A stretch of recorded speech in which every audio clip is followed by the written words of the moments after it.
start. Great.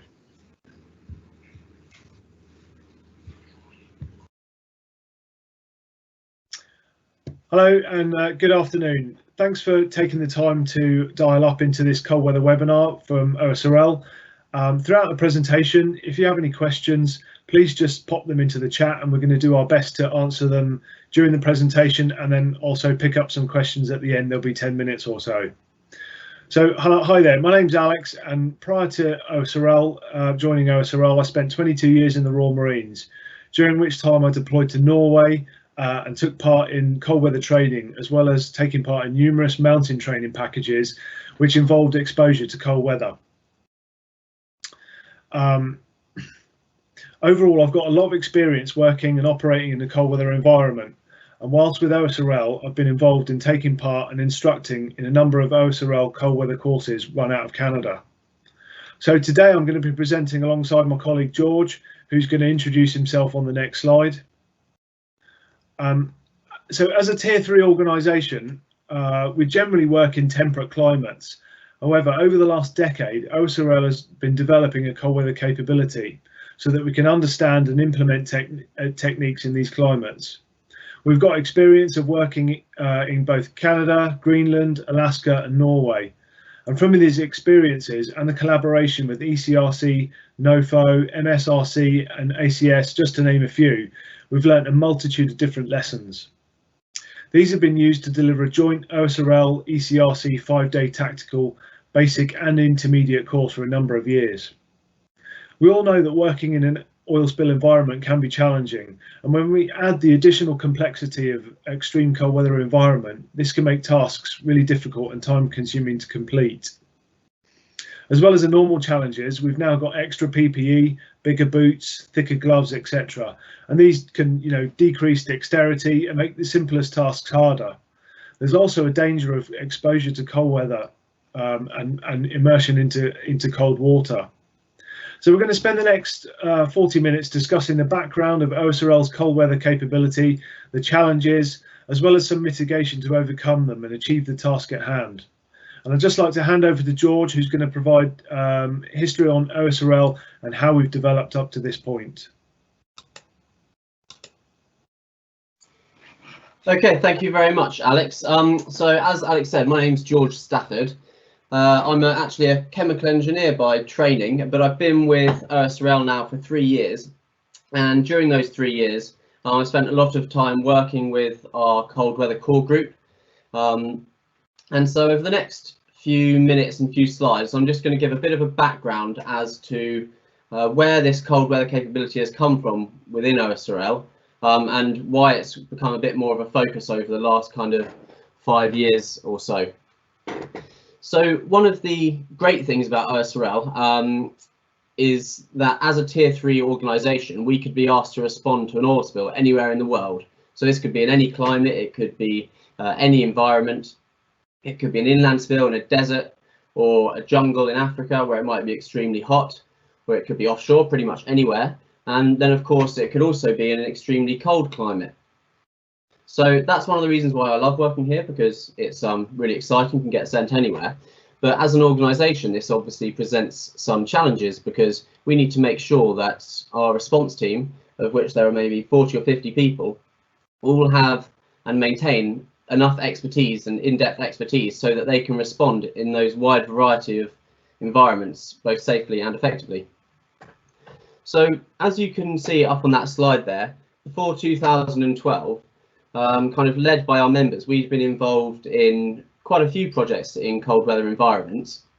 So I think the picture up in the top right there, you can see the polar bear. That was a project in Greenland, which involved the hire of about 13 containers worth of equipment that were sent out to Greenland during a drilling campaign. And there are a number of OSRL employees who went out with that equipment to conduct training, to conduct maintenance. And obviously, they learned a lot about operating in cold environments. And not only that, but there were large logistical challenges because in Greenland it's very remote. There's not many roads between towns, so pretty much all transport is done either by boat or by air. So you have the additional logistical challenges of remote working, as well as the fact that you've got the cold. So Alex is going to touch upon why we need to think about some of those issues later on in the presentation. And then another couple of projects that we were involved in, one was in Sakhalin. So those two pictures at the bottom there, they're both in Sakhalin in Russia. Again, this was a slightly longer project where a number of people were sent out to Sakhalin on a 18-month secondment. So during that time, they responded to oil spills, they conducted maintenance, they conducted training, and then Kazakhstan similarly was another prolonged secondment over a number of months. And throughout these projects, and there were others as well, individuals within the organisation gained a lot of experience. But it was around kind of 2012 as there was a lot more interest in exploration in those kind of frontier regions. And as an organisation, we realised that we needed to look at our cold weather capability in a little bit more depth. And so from some of the experiences that people had had working on some of the projects I mentioned on the previous slide, it was identified that if OSRL really wanted to be ready to safely and effectively mount a large-scale response in one of those extremely cold environments, then we probably had a bit of a gap that we needed to fill. So as I said, there were individuals within the response team who had an awful lot of experience. If there was a large-scale incident requiring everyone to be mobilised, we were going to need some more structured training that could be rolled out to the entire department. So around 2012, 2013, we started to look at who we could collaborate with, what courses we could attend, just to start to increase that knowledge within the organisation. So over a couple of years, we built some really great relationships with some tier 2 organisations. So that was ECRC and ACS, who for them working in these environments is their bread and butter. And through collaborating with them, we did a few secondments and a few courses. So some of the pictures there, I think the bottom two pictures, the one on the left is a secondment with ECRC out in Canada, and the one on the right at the bottom is a secondment with ACS. And then we also did a number of training courses. So I think the top left is it's a ice rescue course, and the top right again is a working on ice course. And there are a number of courses that we attended over the course of a couple of years.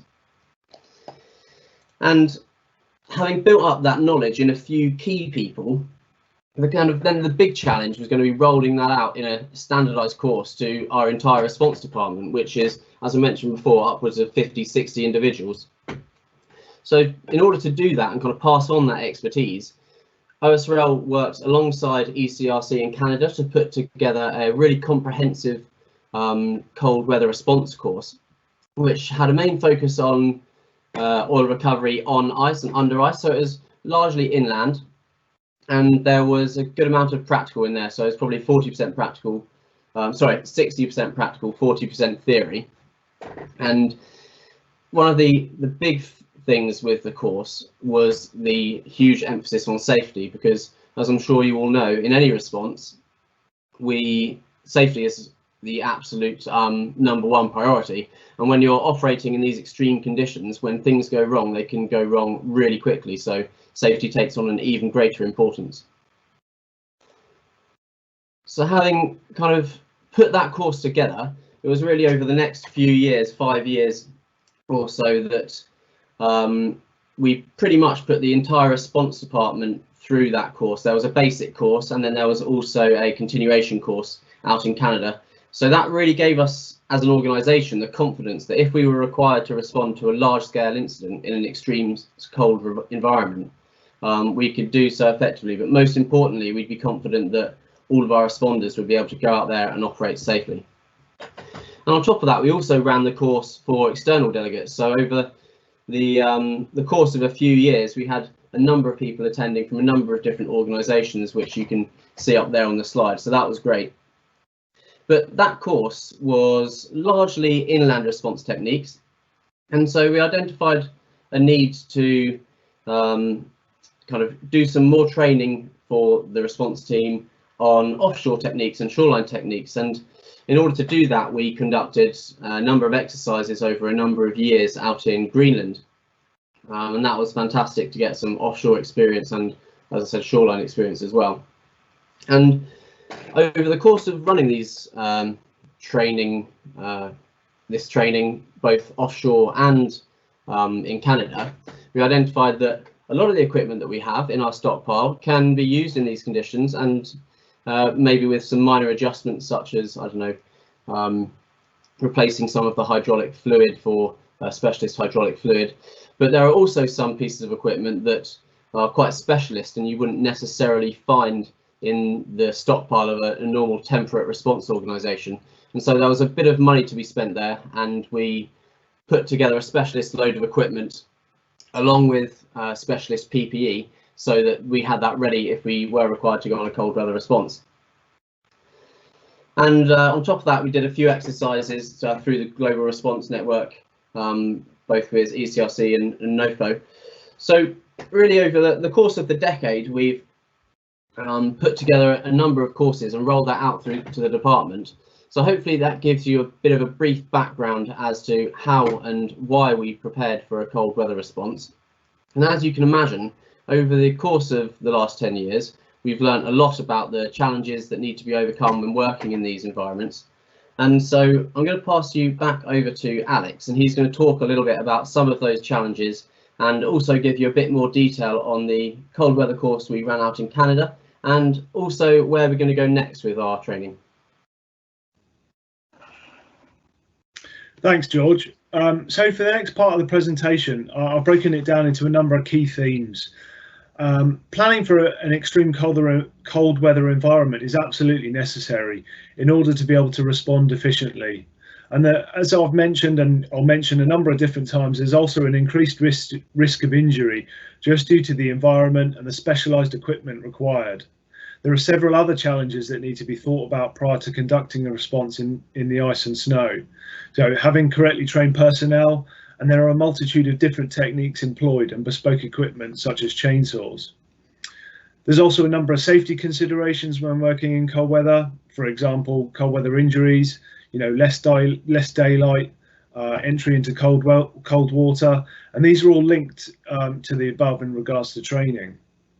As you can appreciate, it can also be harder to locate any spilt oil depending on that snow and ice coverage.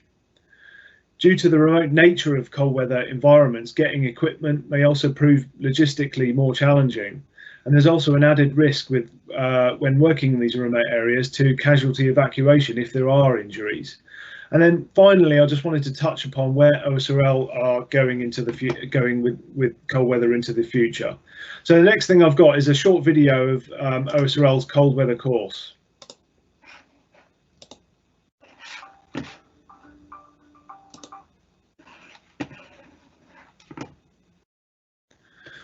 Okay, so as I've talked about a number of different times, safety really is this sort of key thing, and you can see the guys just before they're going out to do onto the site, you can see them conducting their final sort of safety brief before using the sort of peg out board to then proceed onto their work site. The course really does focus on the safe use of equipment, and you can see the snowblower, you can see the chainsaw being used, and the safe starting procedures that we put into place to keep it as safe as possible for everyone.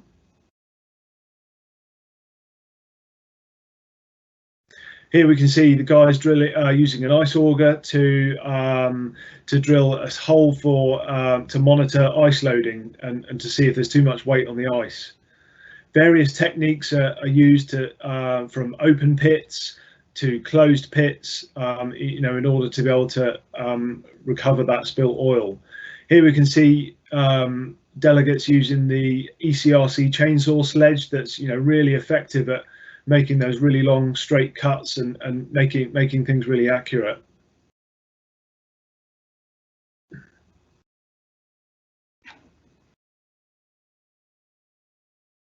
Okay, as I've touched upon, we also focus on what happens in an emergency if someone does go into the water and recovery of that person from the ice.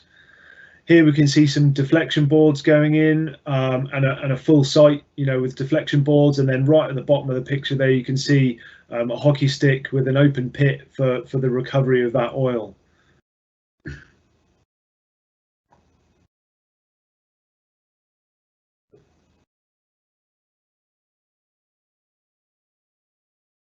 This video really shows the sort of first day on the course where we're getting acquainted into those, new bits of equipment that people are going to use throughout the week.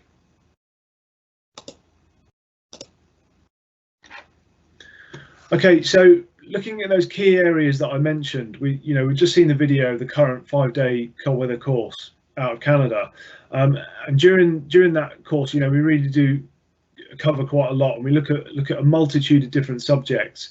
We have an in-depth look at all the safety considerations involved with a response, and the course is really focused on that tactical level of detail and understanding those basics that are key to success. As I've mentioned, there's a lot of specialist equipment involved, and much of it can be quite dangerous if the correct procedures or protocols are not followed. For example, chainsaws. There's a lot of people that use these daily in their lives, especially in places like Canada. However, using them at home, people might not always follow the guidelines, and this is where OSRL and the organisations that we've collaborated with have really focused on developing that safety envelope and keeping people safe. During the course, we instruct on best practice, such as safe starting, as you saw in the video, and not conducting a drop start, and also the correct PPE to wear during use of this equipment. And there'll be a bit more to follow on the PPE. As George mentioned, the courses comprise 60-40% practical and classroom based, and we look at theory subjects and the fundamentals on how ice is formed, ice loading and thickness, entry onto the ice like you saw in the video, and what to do if someone goes in the water. We spend time acquainting people on the bespoke equipment that aids that cold weather response, as well as the various techniques to recover oil from under the ice. You saw using the deflection boards and some open pits and closed pits. So responders really do have to have an understanding on how quickly things can go wrong and how easy it is to end up with an injury. For many of the people on the course, it may be the first time that they're working in this type of environment.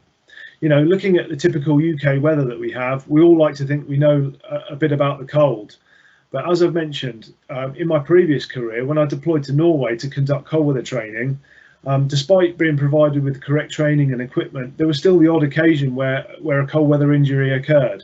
And a lot of the time it was just down to individuals not listening and adhering to the detail and instructions, such as using the buddy-buddy system. And ultimately the result was a cold weather injury. In some cases, the individuals weren't allowed to go back out to a cold weather environment, or worst case, they were discharged from the military, which really isn't, a good option. So following on from that last slide and linked to the training, there's quite a few safety implications that really do need to be considered. And without the relevant training or experience, they may not always be apparent. So looking back to previous projects, as George mentioned, in those early days, cold weather safety was perhaps not as well developed as it is now. And over the last decade, OSRL have really focused on giving this a high priority. So much so that ECRC feedback from an incident was that OSRL safety procedures and techniques were implemented during one of their spills. The list that you can see in front of you are just a few of the major considerations, but this list isn't exhaustive, and there are many more. As I've mentioned, cold weather injuries can play a big part to the untrained or ill-equipped person. And going back to a previous example, whilst conducting some winter mountain training in the military, one of the Marines, as we were wading ashore, he stumbled as he got out of the boat and he got fully soaked. And after a few hours in the open air, it was clear that he was starting to suffer from the effects of hypothermia. And as a team, we had to conduct a casualty evacuation. Ultimately, had his buddy not spotted the symptoms and the team not acted swiftly, then this relatively minor incident could have turned into something much worse. Looking at daylight, there may be a lack of natural light in some locations, and during the winter you may only get up to 4 hours, during the deep winter. And I remember my first deployment out to Norway in January. It really started to get light at about 10 o'clock, and then by 1400 we started to lose the light. So a couple of hours, 4 hours of daylight, and even during that daylight, it never really got fully light. It was quite grey and murky. Remote locations need to be given careful consideration. If you have an incident, a medical incident, how's the casualty going to be extracted? Are the other members of the team trained in basic or remote first aid, and do they have the necessary equipment? Whilst OSRL running a course in Canada, one of the course members had a medical issue whilst on the ice, and it turned out that he was having a heart attack. So he was really well looked after by paramedics that we had on the course, and they managed to use a defibrillator. And my point is that if either of these hadn't been available, the incident again could have been really different. The safe use of chainsaws on a response, really was driven by OSRL and those lessons learnt with other organisations. And many legacy users have used these items of equipment regularly with no thought to that correct PPE and techniques for safe handling. We often talk about wildlife on a response, and looking at the picture that you can see in the bottom right, taken out in Greenland, it's clear to see that the wildlife does have an interest in what we're doing. And again, consideration may be required for special training or bespoke lookouts to keep an eye out for these types of risks. Again, going back to a Greenland example, in the top right hand side, you can see that whilst using offshore boom, large amounts of drift ice would be collected in the boom, and this can add a vast amount of weight to what's collected in there, and consideration has to be given to the strength of the tow lines and the fact that a large proportion of the ice, as we know, is under the surface, adding that weight. Whilst on that drilling campaign in Greenland, I was told that they had to use tugs to move the bigger icebergs out of the way so that they wouldn't impact on the drilling platform and therefore stop operations. So moving on to finding the oil, the presence of sea ice confounds methods of remote detection that have been developed for use in open water. And while some limited success with on-ice detection has been achieved, these techniques really do suffer from the need to see through the ice, and they're often severely hampered by logistical and environmental challenges of operating on that ice cover, which is sometimes just not possible. Airborne systems negate many of these logistical challenges, but again, still challenging just due to the need to see through that ice cover. While oil spills under the ice spread much slower, occupy a smaller area than the open ocean spill, and are much slower to weather, they do present complex challenges to the technologies used to detect them, to monitor the oil spill in ice-covered seas. Detection of oil spill by sensors that can cover large areas quickly and accurately are preferable, i.e. airborne sensors. For open water spills, this may be achievable with satellite or airborne sensors again, and the results suggest that many of these techniques are expected to work for an oil spill in very open drift ice. However, as that ice coverage gets thicker, those methods become less reliable. So going back to 2012, a joint industry project was undertaken to understand a number of different areas in regards to cold weather response. And one of the particular areas that was looked at was remote detection of oil under the ice. There's many different sensors that can be used to detect and track oil, and a remote sensing operational guide has been developed. And this synthesizes the existing knowledge base. It provides a concise and operationally orientated tool that responders can use to select the most effective sensors and platforms for a given set of conditions. Clearly, there are still challenges involved even with this, such as the output reports requiring specialist expertise to interpret the results. More recently, alongside the K9 SCAT program, dogs have been used to effectively to detect weathered crude and bunker fuel. Going a bit further back, some early Norwegian and US trials showed success with dogs from down to -20 and -40. And then more recently, dogs were used to be able to detect buried and hidden hydrocarbon as air vapor and ground odor. And during the trial, 400 litres of oil were detected from 800 metres, 3,000 metres and 5,000 metres, all from downwind. 400 millilitres of oil that was buried was also and was 1 week old was also detected. And the dogs were also able to determine the approximate size of larger spills by delineating the edge of that contamination. So we all know that logistics can be a challenge at the best of times, and in a cold weather environment, this is really compounded by working in remote areas. How do you get the fuel? If the temperatures are really low, then maybe you need to think about putting an additive into the fuel to stop it freezing. And all of these things just take a lot longer to do anything. Going back to the Greenland example, there's limited roads outside of those main towns, so equipment had to be flown into place. And this could be a real logistical burden, as well as taking a lot of extra time. Helicopters, as we all know, can be a very limited resource, and equipment may have to be prioritised depending on the situation.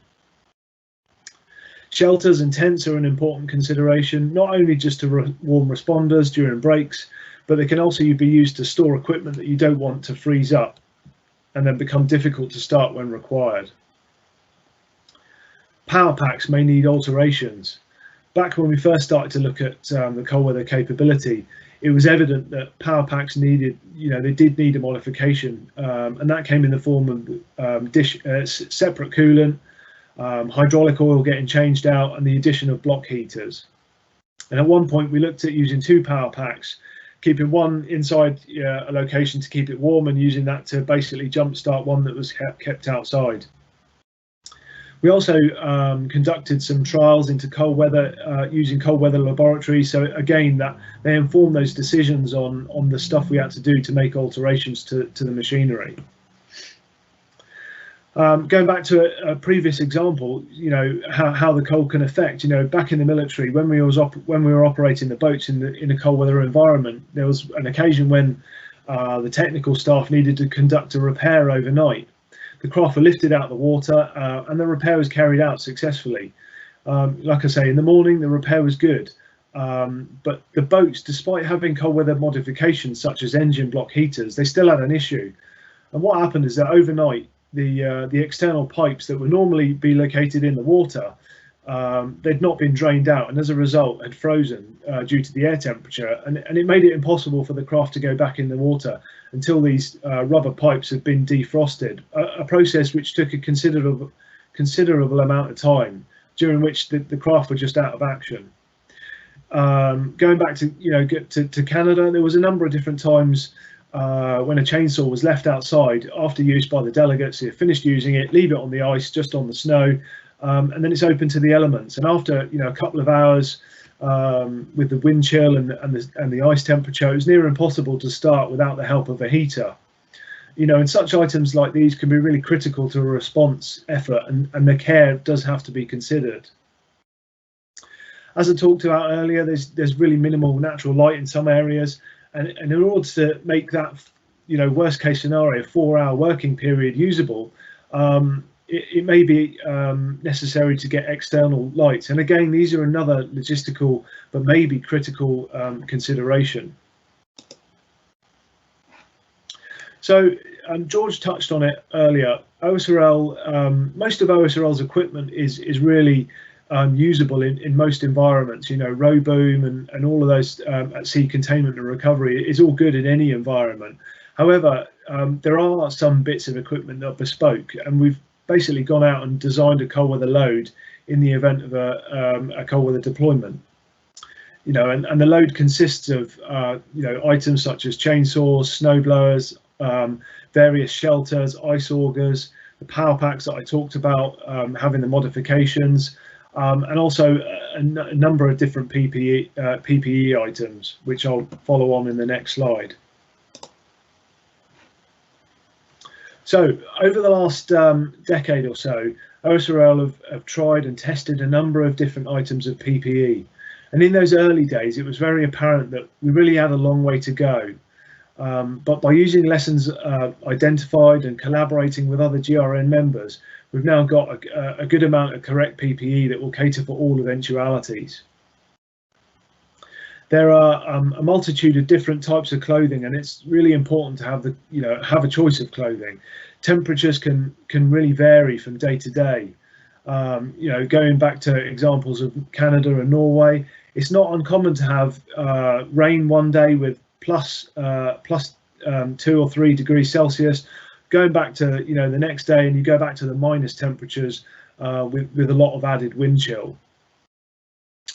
As well as understanding that layering principle, it's also important to understand that if clothing is not carefully matched to the metabolic rate, there's a significant amount of heat storage and sweating can occur. What you want to try and avoid really is getting damp and wet, as this really does lead to getting cold. And the importance of taking off layers when working should also be advocated. However, all this again just adds up to adding extra time that it takes to achieve things. Going back to the to the layering principle, you look at having a base layer to wick away that moisture and keeping the person dry. The mid layer is used to provide that insulation, and then the outer layer really functioning to protect against that outer element, so wind, snow and rain. And on top of that, you've also then got your protection from whatever oil product that's going to be causing the contamination. Just going back to that piece that I've mentioned a number of different times, talking about cold weather, once the clothing becomes wet, it can be really difficult to dry them out, and of course you're a lot more susceptible to a cold weather injury. It's also really important to look at taking a lot more than you might think you need to a site, and again bearing in mind that sites might be remote. It's very easy to lose a glove or even misplace an ice cleat that you use for grip. Although these may be considered only minor pieces of equipment, without these PPE, that single piece of PPE, you're effectively ineffective as a member of the response team. So really, the importance of this shouldn't be underestimated. We talked about having those drying and warming tents and time and trying to sort of keep dry. When you're cutting holes in the ice using the chainsaw, as soon as it hits the water, there's a massive plume of water that gets chucked up, and basically the person does get quite wet. Boots and gloves are also an important consideration, and even layering for gloves should be considered. Having a contact glove so that you can do that, you can maintain dexterity and do those intricate bits like pressing those buttons, the decompression button on the chainsaw. You really do need to maintain that. Otherwise, if you're touching stuff that's really cold, you could end up getting those contact burns. Using things like the buddy system is also important. Especially poor weather, it's good to have someone check you off before you go out and start cracking on, because you might have an exposed part of your face that you can't necessarily see, and you're going out and spending half hour or whatever, an hour out there, and it could lead to a bit of frostbite and frost nip. On top of all the environmental protection, there's also the things like the chainsaw trousers and helmets and visors, and these are also really important just to maintain that you're fully protected. And again, I've talked about it in the last couple of slides. Every time you're getting in and out of this equipment, it can just really take a lot of time, and that shouldn't be underestimated, how long it does take to achieve even the simplest tasks that you would get done in a normal climate at home. So where is OSRL going next? OSRL are looking at carrying on with a successful collaboration with a multitude of different organisations, which has ultimately led us to this point. And sort of really during last year, we did a lot of work for BAS, and they might not be necessarily the same organisation as some of the other people that we worked in, but it really does show that we've had a wide variety of different people and organisations that we work to, and really capitalised on that to assist and develop our knowledge and learn those lessons. The recovery of oil in extreme cold weather environments can be done successfully, but it requires a really different approach than the standard warm weather response techniques, and it shouldn't be taken for granted. The challenge of extreme cold weather oil spill response does involve a lot of planning. As we've discussed, even with trained personnel, the likelihood of an injury to responders also increases in this unforgiving environment. A completely different set of skills are needed by the responders so that they can use equipment ranging from chainsaws and ice augers effectively to create that response system in the extreme cold weather environment. Practice, exercises and training may be the most important thing of all. As well as conducting the cold weather course in Canada with the help and assistance of ECRC, we're also looking at developing a course that could be run out of Norway over the coming winter. And we've got the opportunity to challenge our knowledge and development by utilising the bespoke National Norwegian Fire Academy facility, which really is a good place. And it gives us access to different resources and locations so that we can further reinforce knowledge on shoreline and nearshore operations. The aspiration is to collaborate and keep that collaboration going with NOFO, with a view to implement and deliver a joint standardised course for delivery to industry. The updated course will advance our current training package that has a focus on the inland work, and also look at mechanical recovery in snow and ice infested waters, in situ burning, looking at shoreline and the SCAT impacts, coastal, as well as maintaining, still maintaining that inland focus. The course is going to look at previous training and exercises and include lots of lessons identified. And we're going to look to work to deliver some of the theory remotely so that the time in the cold can be really maximised.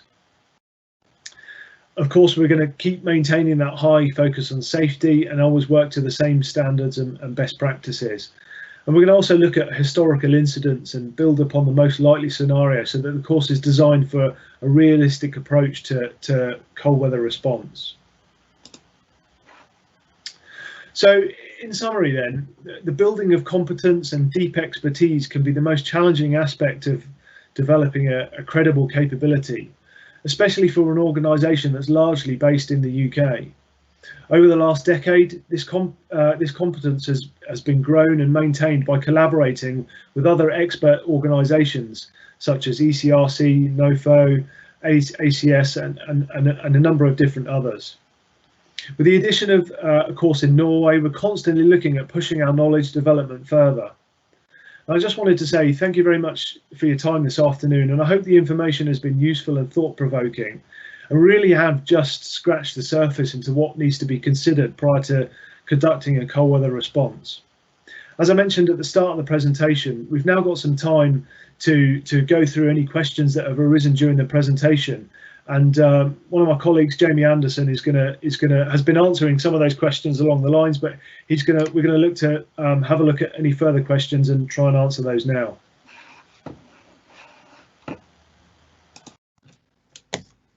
Thank you, Alex.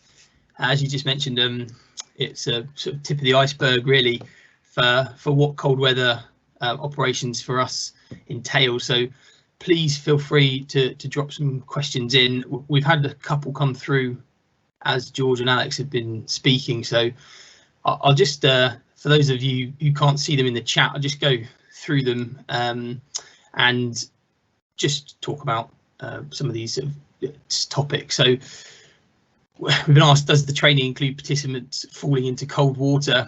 As Alex showed earlier in the slide, it does, and there's a good reason for that. It's because once you've taken a plunge into some sort of sub-zero water, gone through the ice, and you feel firsthand just how uncomfortable that is, how exhausting it is, regardless of your fitness. As Alex was saying, within the Royal Marines, people get dunked into the water, and these are pretty fit guys, and yet it's absolutely exhausting to get out. So we like to put people into that scenario because it really helps focus when you're talking about safety measures that are going to stop you going through the ice at a later date. So when you have that muscle memory of just how hard it was, means that you probably look at that risk assessment a little more carefully, or when you're going out onto the ice, you're being a little bit more cautious because you know exactly what it feels like. And again, that's fair to say with all of this cold weather, all of our cold weather preparation and training. You can't train for everything, but what we can do is give people the understanding of just how tough that environment can be, so they can firstly adapt as and when we send people out the door to respond to our members, but also so that people have an understanding of what is manageable in that environment and what is not manageable. So if you get to a point where you think, actually, I'm out of my comfort zone here, and I've had a good exposure to this kind of environment before, you're much more likely to pull the plug to say, I think we should stop here. I've reached the end of what is a rational and safe way of operating. Had a message about how effective are dispersants in very cold water. This is a huge can of worms.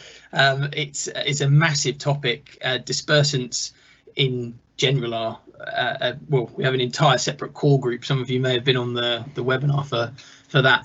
The cold water element part of it is something that several other organisations spend a lot of time and energy researching. From our perspective, certainly at a sort of fundamental level, operating in that very cold water tends to mean that you have some sort of surface ice or pack ice of a type, and just by the very basic physics of being unable to access as much of the water surface as you would from a standard operation, it means you're immediately limited to how much of that oil that is spilt on the surface you can actually encounter with the dispersants. From the other side of that as well, surface ice does a wonderful job of dampening any wave action or wind energy that you would normally have on that water surface. Therefore, that energy that we would normally be expecting and counting on to help mix the dispersant and the oil, so you had an effective dispersant mix, is lost. In terms of the chemical reaction and the sort of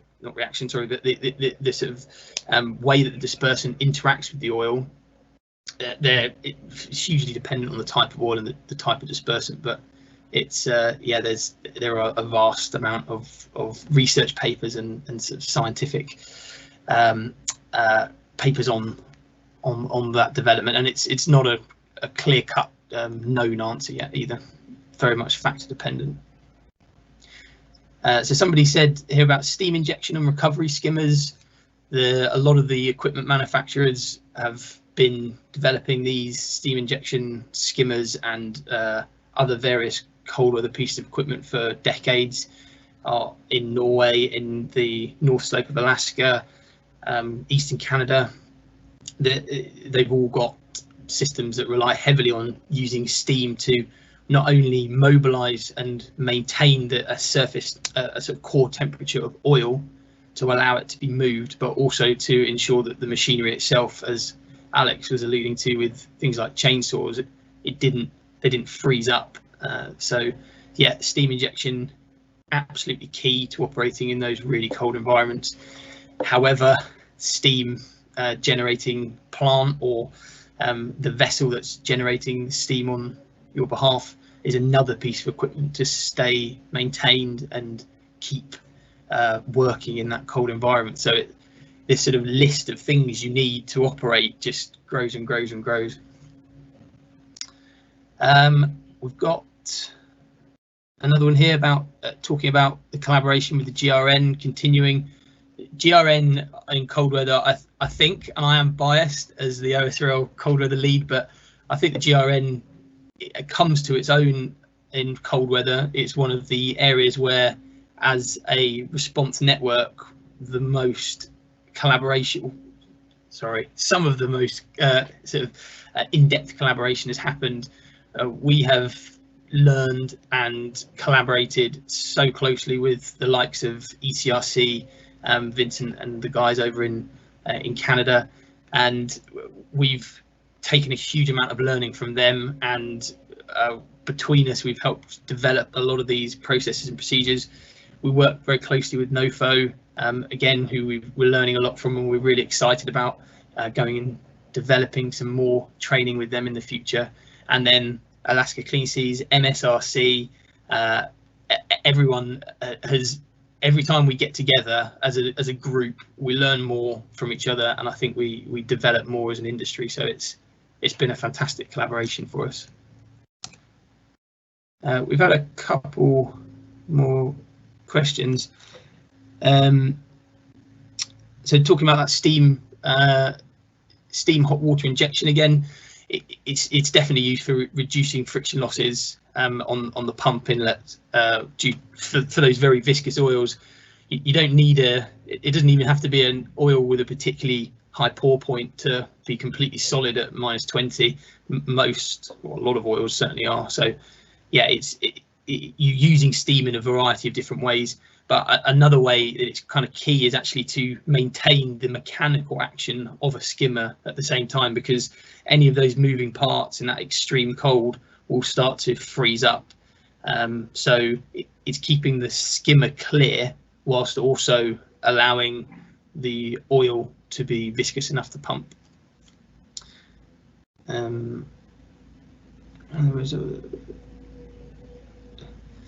So there's a question here on response gap analysis in mounting an effective response once a spill has occurred. So I think the question there is using in a cold weather context, the gap analysis is, as Alex alluded to, that the real challenges of any cold weather environment are often the remoteness and then the logistics. So our response is generally driven by the speed at which we can respond, and this is for most of our partners as well. It's how quickly can you get there, and what can you realistically do when you get there. And it's very key to understand that before you start sending people out the door, in our experience. And that was one of the really excellent things that a lot of our members took from coming and doing the cold weather course, was they understood the challenges that people operating in cold weather are facing, and therefore what their expectations should be during a cold weather response. So why it would not be fair to expect things to happen at a speed that you might assume would happen in the UK on a beach in the summer.